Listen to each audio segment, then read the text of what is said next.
Hoje é o nosso culto de Santa Ceia, amém? Um culto muito esperado. Eu estava me vestindo, Ivaldi, agora para vir para a igreja, e estava lembrando que foi num culto de Santa Ceia, né? Que nós assumimos a igreja. Eu fiz as contas bem rápido. Esse mês faz 3 anos e meio que nós estamos aqui na igreja. Parece que foi ontem, né? Mas já estamos aqui há 3 anos e meio pastoreando essa igreja abençoada, amém? E ficaremos aqui até quando o Senhor quiser. Quem estava aqui no primeiro culto de Santa Ceia que o pastor estava aqui? Tinha alguém aqui? Olha, só 2, 3 pessoas, 4. Tu estava, né, irmão? Tu estava também, né? Rapaz, que legal. Mudou um pouquinho a igreja? Mudou, né? Deu para mudar? Dá para ficar melhor ainda, não dá? Vai ficar melhor em nome de Jesus. E sabe por que ela está melhor? Porque você está aqui. Amém? Ela só está melhor porque você está aqui em nome de Jesus. Mateus capítulo 3, versículo de número 8.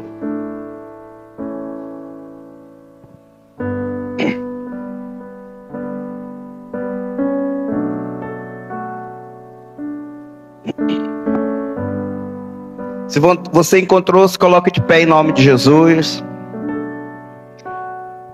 para que possamos ler novamente.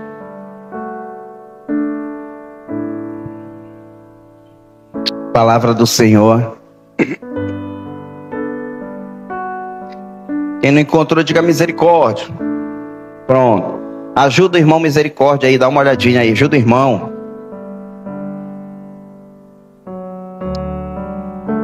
Mateus capítulo 3, versículo de número 8. É o nosso primeiro livro do Novo Testamento. Todos encontraram? Então vamos ler. Eu peço que após a leitura você não feche sua Bíblia não. Você vai sentar e deixe ela aí que nós vamos voltar para essa leitura, amém? Aqui no nosso projetor também está esse versículo. É um versículo bem pequeno, então dá para nós lermos e memorizarmos ele em nome de Jesus. Diz assim, Mateus capítulo 3, versículo 8.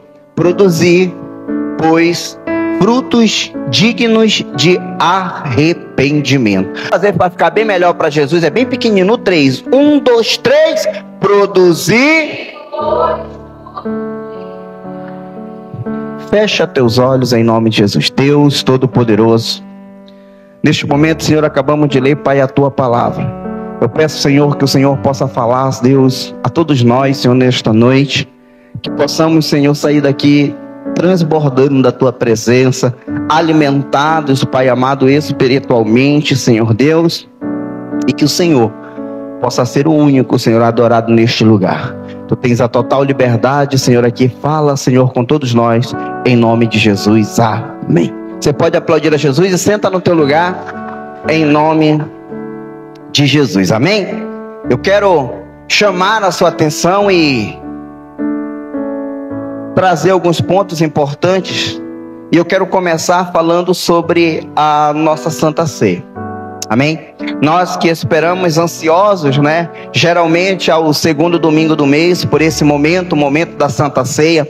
E geralmente a gente fala que Santa Ceia é um momento único, é um momento de arrependimento. É um momento onde a gente traz à memória, de repente, aquilo que muitas vezes nós não temos feito com que tenha agradado ao Senhor. E mês a mês o Senhor nos dá a oportunidade de, perante a mesa, perante o seu corpo, perante o sangue do Senhor, fazermos uma autoanálise da nossa própria vida, para que a gente possa conduzir.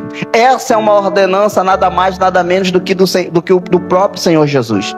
Então é muito importante nós percebermos a seriedade desse ritual nesta noite.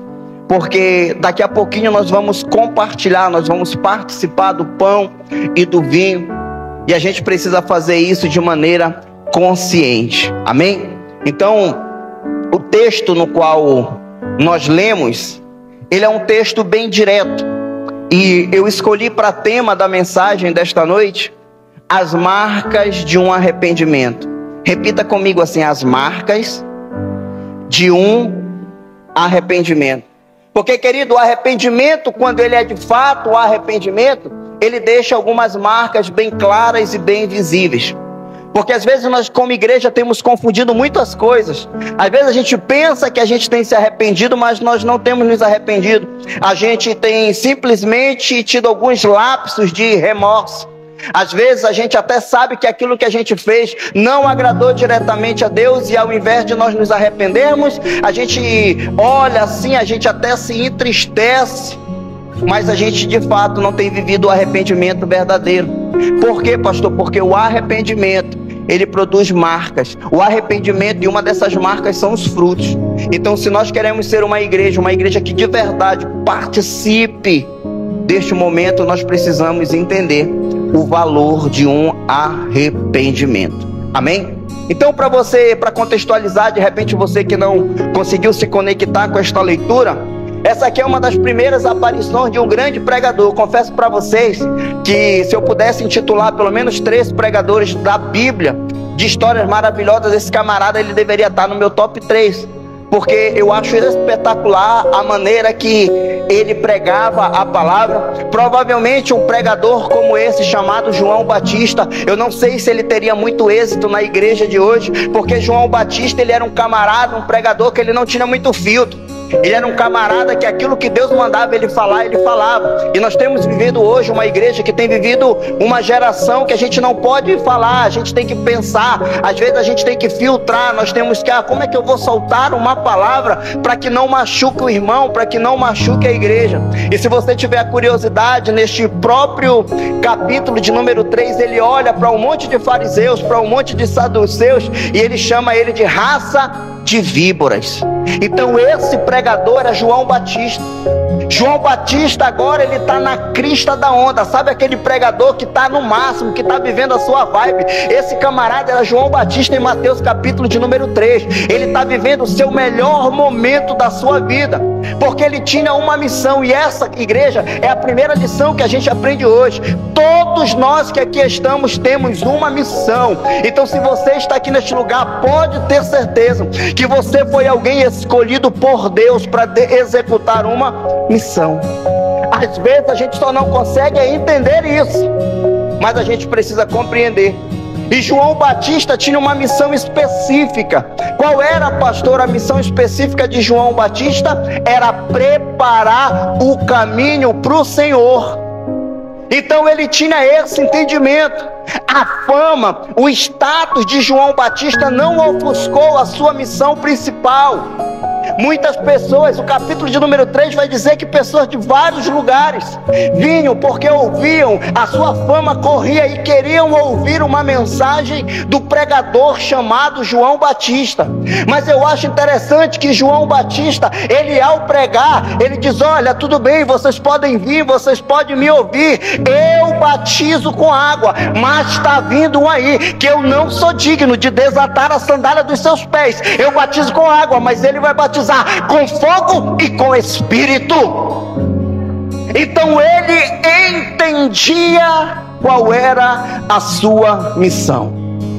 Porque às vezes, querido, a gente precisa entender que o arrependimento, ele vai deixar em mim e você algumas marcas. E uma dessas marcas é entender qual é a nossa missão.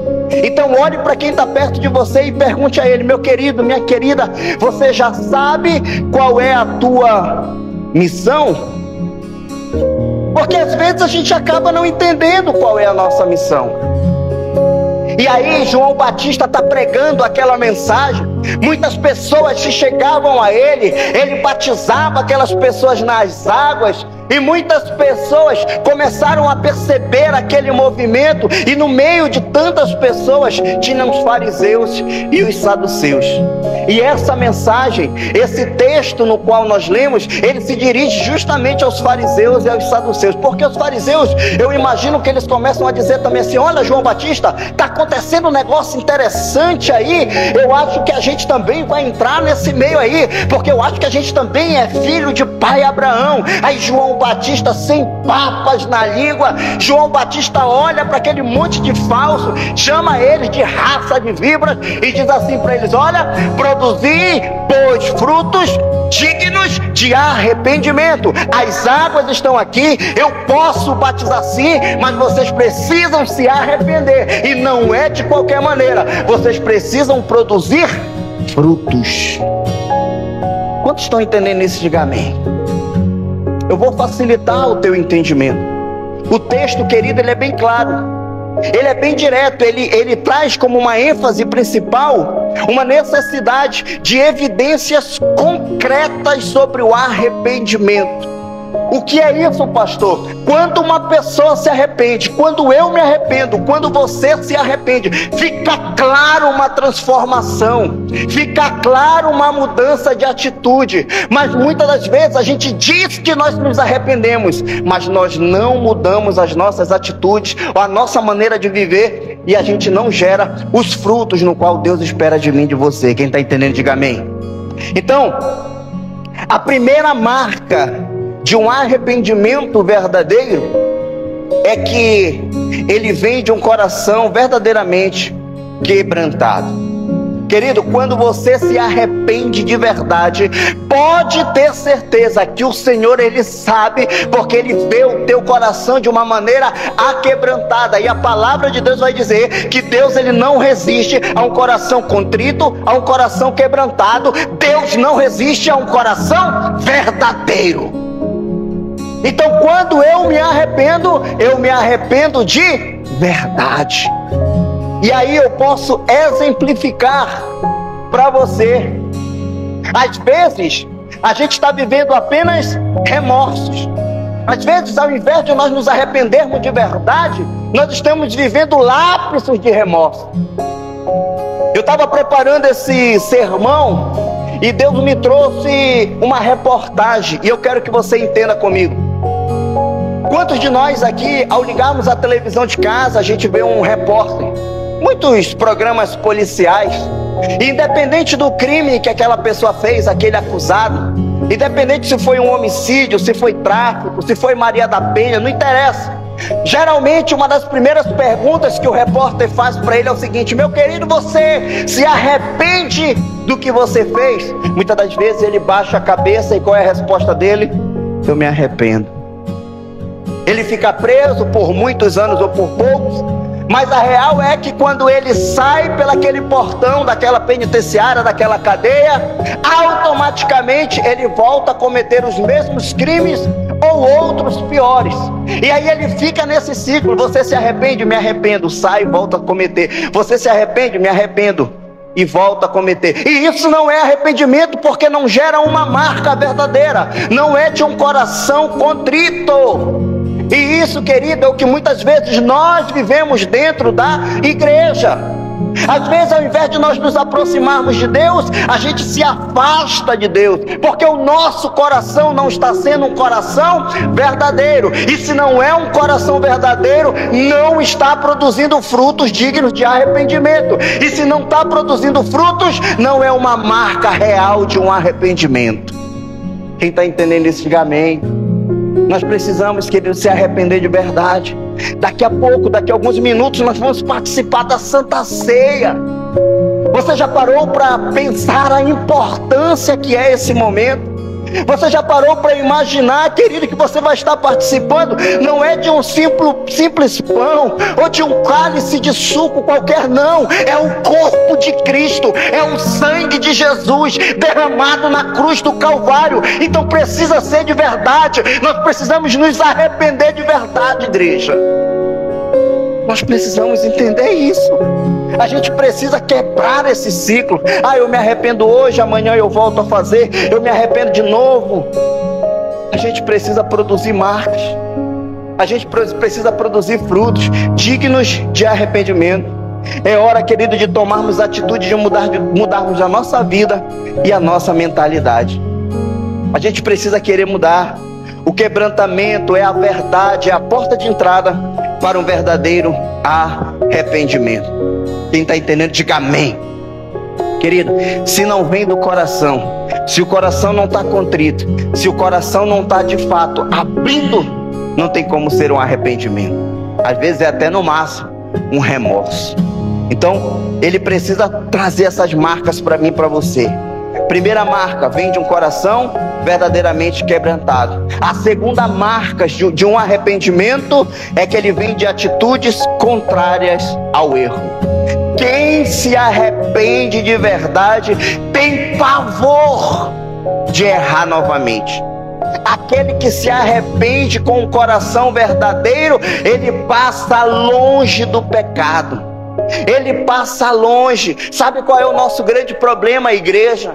É que nós flertamos com o pecado. A gente brinca muito com o pecado. Ah, pecadinho bonitinho. Tão bonito tu. Tu é meu pecadinho de estimação. Ninguém sabe. A gente fica flertando. A gente vai, vira e mexe. Oi, pecadinho. Ah, eu não posso hoje. Nem falei contigo, né? Oi, bate. Pare de querer flertar com o pecado. Uma marca, querido, de alguém que se arrepende de verdade é se afastar do erro. Todos nós aqui, querido, estamos passivos a errar. Todos nós que aqui estamos passivos a cair, a vacilar. Mas a gente precisa entender que a gente precisa cada dia mais estar próximo de Deus. A gente precisa ter esse entendimento. Nós precisamos tomar atitudes de mudança. A gente só precisa ter esse entendimento. E essa atitude, ela precisa ser real frente ao pecado. Crente que é crente diz não ao pecado. Quem está entendendo isso, diga amém. Eu sei que é difícil, pastor, é difícil. Eu sei que é difícil demais. Mas a gente precisa dizer não, igreja, para fazer valer a pena o sangue de Jesus derramado na cruz do Calvário. A gente precisa, olha, o pecado vem lá, eu estou longe daqui, meu Deus do céu, não é meu pecado, não. Mas às vezes tem crente que chama pecado, meu Deus do céu. Ainda bem que aqui na nossa igreja não tem esse, amém? Mas por aí tem. Tem muitos crentes aí que chamam pecado, é igual aquele imã. É igual um imã, né? Joga um imãzinho, chega a cola. Quem está entendendo isso, diga amém. Você precisa ter esse entendimento. Se afaste, querido, do pecado. Se afaste em nome de Jesus. Você precisa ter esse entendimento. Sabe o que acontece? Pessoas dizem que se arrependem, mas não querem de fato mudar. Você sabe. Não precisa ninguém apontar o dedo para você. De repente você ainda não percebeu isso, mas você sabe o que é que te incomoda todo santo dia. O que é que tenta puxar você para baixo todo santo dia? É contra isso que você precisa lutar. É contra isso que você precisa juntar forças para querer mudar. Diz: Senhor, eu não aguento, Senhor, eu me arrependo, eu não quero fazer de novo. E quando eu percebo, eu já estou lá fazendo. Eu ouço muito isso em nossa comunidade. Quando eu vejo, vira e mexe, bate lá um monte de figurinha repetida. Que foi tu não disse que não ia fazer, eu disse que não ia fazer, mas eu fiz de novo. E às vezes não é uma, nem duas, nem três, é muitas vezes. Porque não se arrepende de verdade. Nós precisamos ter a consciência do erro. E como é, pastor, que eu tenho a consciência do erro? Mudando as minhas atitudes. Mudando as minhas atitudes. Se eu sei, querido, que aquilo ali me prejudica, se eu sei que aquilo ali vai me afastar de Deus, o que eu faço, igreja? Eu preciso mudar. E esse é o nosso papel enquanto igreja, é mudar. Porque se nós mudarmos, querido, nós vamos ter a marca de um arrependimento. E sabe o que é mais interessante, querido, em tudo isso? É que quando eu mudo, quando eu me arrependo, se torna algo visível para todos ao nosso redor.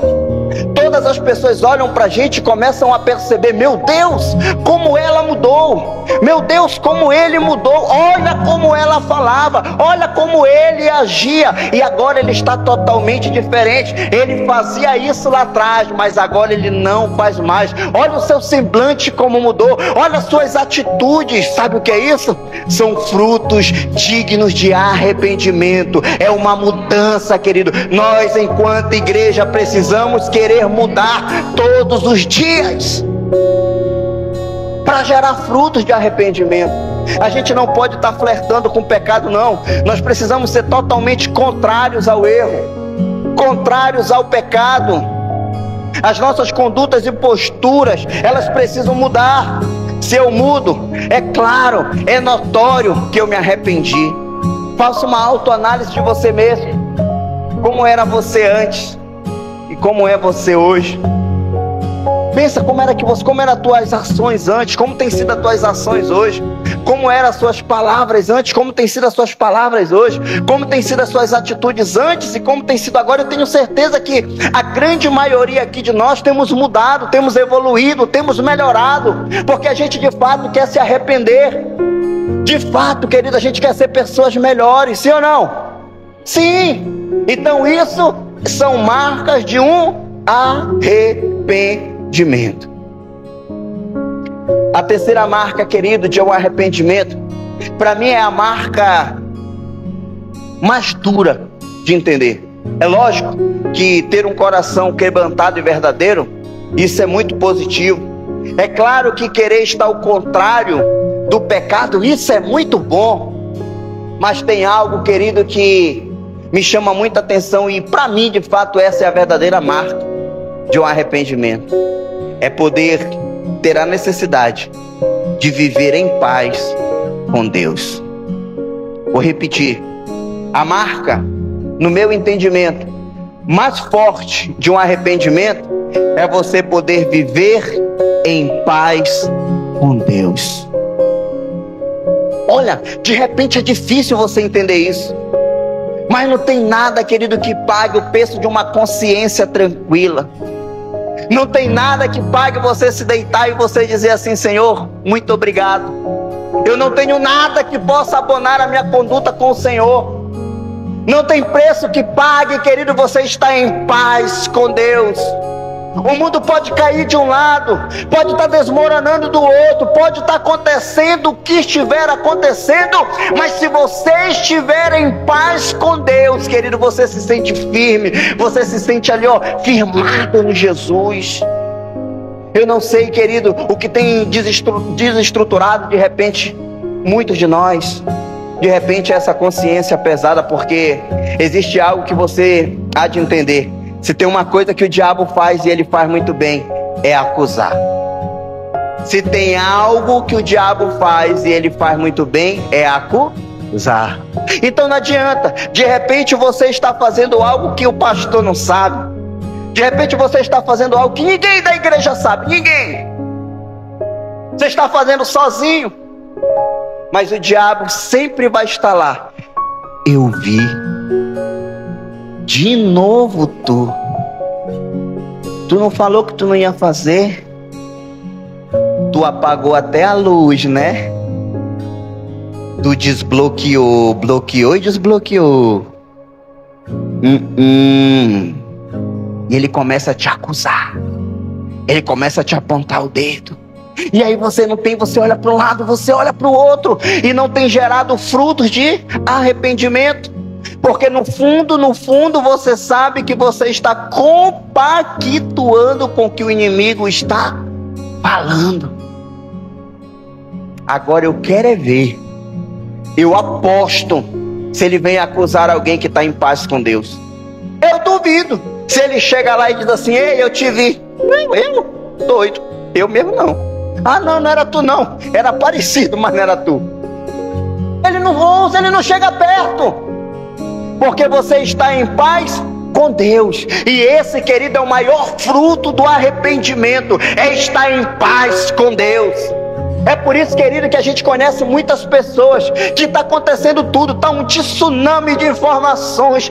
É muita coisa para cá, é muita coisa para lá. E você olha para a pessoa, ele está sereno, ela está serena, está calma, meu Deus, e aquilo irrita. Porque quem não tem Deus, né, ele fica irritado. Mas não está acontecendo nada. Olha como é que ele está, sabe por quê? Porque você está em paz com Deus.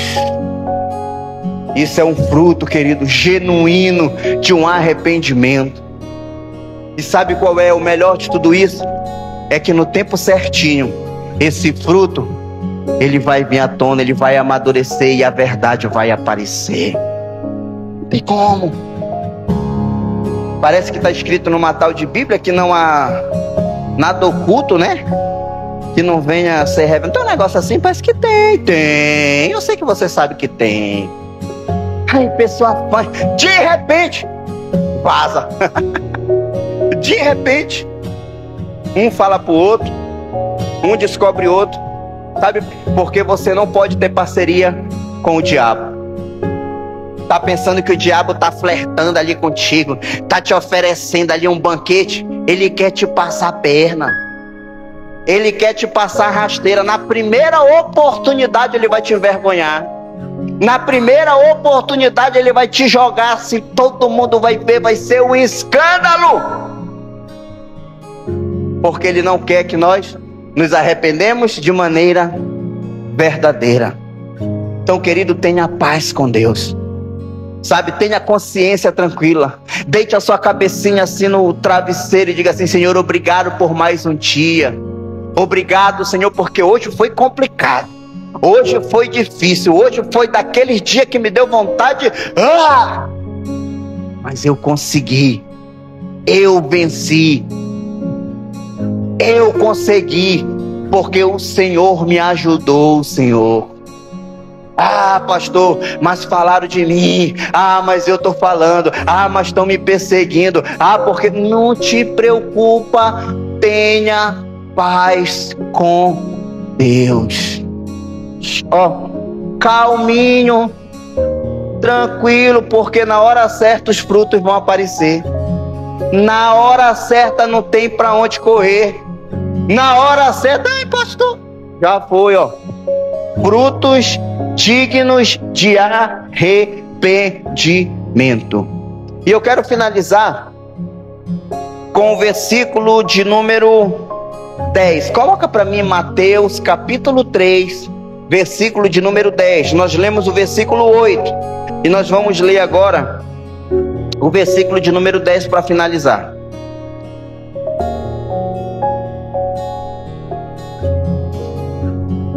Pronto, nós lemos o 8, tem o 9 e nós vamos ao 10. Está no mesmo contexto. João Batista metendo a lenha, João Batista pegando o saduceu e fariseu, como a gente costuma dizer aqui, metendo a ripa. E aí ele mata com tudo. Ele diz: agora, vocês querem batizar? Espera aí, agora tem um negócio bem aqui, já está posto o machado à raiz das árvores. Toda árvore, pois, que não produz bom fruto, é cortada e lançada ao fogo.